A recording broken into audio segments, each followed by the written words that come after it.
a best friend, which everybody knew who it was, which was Vernon Forrest. Me and Vernon fought the same exact weight class. We was rated around when I was number one, number two in the world. Vernon was like number 3 and 4. So eventually, I thought me and Vernon was gonna fight each other. My first time ever meeting Vernon Forrest in person, when I was actually about to fight Oscar De La Hoya. Vernon came in the lobby where I was at before the weigh-in, and he never left. He never left my side since that day. When I seen him, it seemed as though me and Vernon knew each other for years. It's like we gave each other 5, man. He was just right there from the whole time. When I went to my room, he came to my room. We sat there and talked and chit-chatted for the next 3 or 4 days.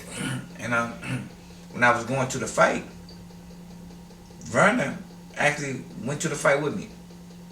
So me and Vernon became close, but me and Vernon didn't even change numbers. It was the weirdest experience that I had with Vernon at that time. That was in 2000. In 2007, I go to camp, which it was in Florida. I went to Buddy McGurk's gym. I'm in the ring shadow boxing. Didn't even know Vernon was there. And when I had my back turned, Vernon came and grabbed me behind my neck and was holding me, and I'm like, I didn't know who it was. So when I seen him with Vernon, I said, Vernon, I didn't know you was here. He said, yeah, they told me you was here yesterday. And me and Vernon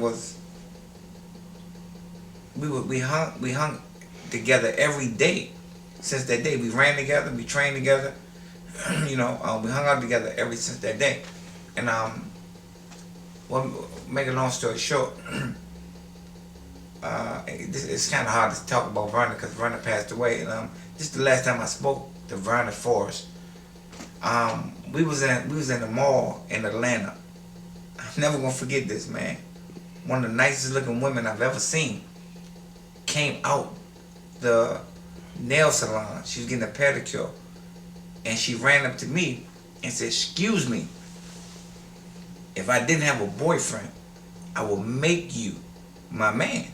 I'm like, me? She said, yes, you. She said, I like the way you look. She said, I like the fact that your hands are taken care of, you're manicured, the way you dress. You was a clean cut brother, and I like men like that. You just have that look that I've always been looking for. I'm like, well, hold up, can I give you my number? She said, no, I don't cheat. I don't do no cheating on my man, but I'm just letting you know. I tried to convince her to give me her phone number. She wouldn't give it to me. Maybe 2 months later, I'm in DC. I remember this like it was yesterday. Vernon Forrest called me and said, Derrell, I got the girl number. I said, who? He said, the one that ran out of the nail salon, telling you if she didn't have a man, she would make you her man. I'm like, wow, you booked it for yourself? He said, no, she actually wanted me to give you the number. I said, well, give me the number. He said, well, it's in my phone. I will have to get off the phone with you, call you back, and give you the number. I said, well, hurry up, because I want to call her. I'm going to call her now. I said, man, she was nice. I said, I really want to call her. So make a long story short, Vernon never called me. No, this is what Vernon said. Well, after I finish pumping my gas, I'm going to look in my phone, get the number, and call you right back. Vernon never called me back. The next day, I get up and look on Facebook. I looked on Facebook. It said, rest in peace, Vernon Forrest. I said, rest in peace, Vernon Forrest. I'm calling Vernon to tell Vernon to look on Facebook. Somebody named Vernon Forrest died. He didn't answer the phone. I called Vernon phone 15 times. He didn't answer the phone. I Googled Vernon's name, and it said Vernon got killed at the gas station. And Vernon, I had to be the last person to talk to Vernon, because he told me he was going to call me back after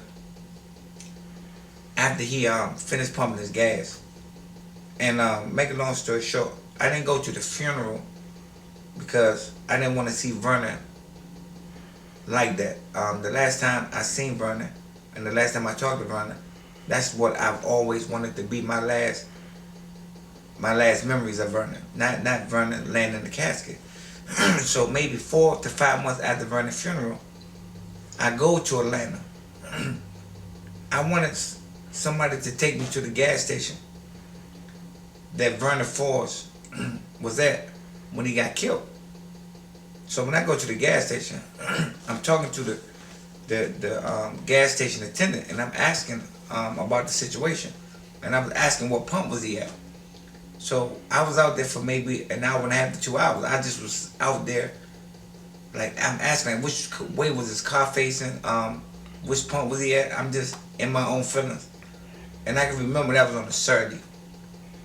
And when I was just to myself that whole day. I was in a bad mood. I was in a sad mood, put it like that. The next day I went to church.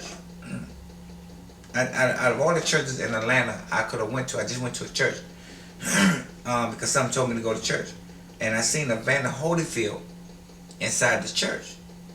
So Evander said, he called me Coleyfield. He said, Coleyfield, I didn't see you at Vernon services. I said, I didn't want to see Vernon like this. He said, I know you and Vernon was real close. I said, I couldn't see him laying in a casket. I just didn't have enough heart to see Vernon laying in a casket. I just couldn't do it. He said, but Vernon's funeral, Vernon's services was here at this church. I'm like, at this church?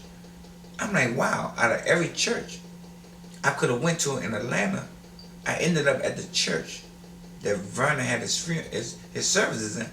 And I'm like, I couldn't believe that I actually went to that same church. And it just was so hard for me to even go to a boxing gym after that, because boxing just made me think of Vernon Forrest. So I just stayed away from the gym maybe for a few months, but it's I don't know, it's tough for me talking about it now, so I'm gonna end this story right now because it's getting tough for me. Thanks.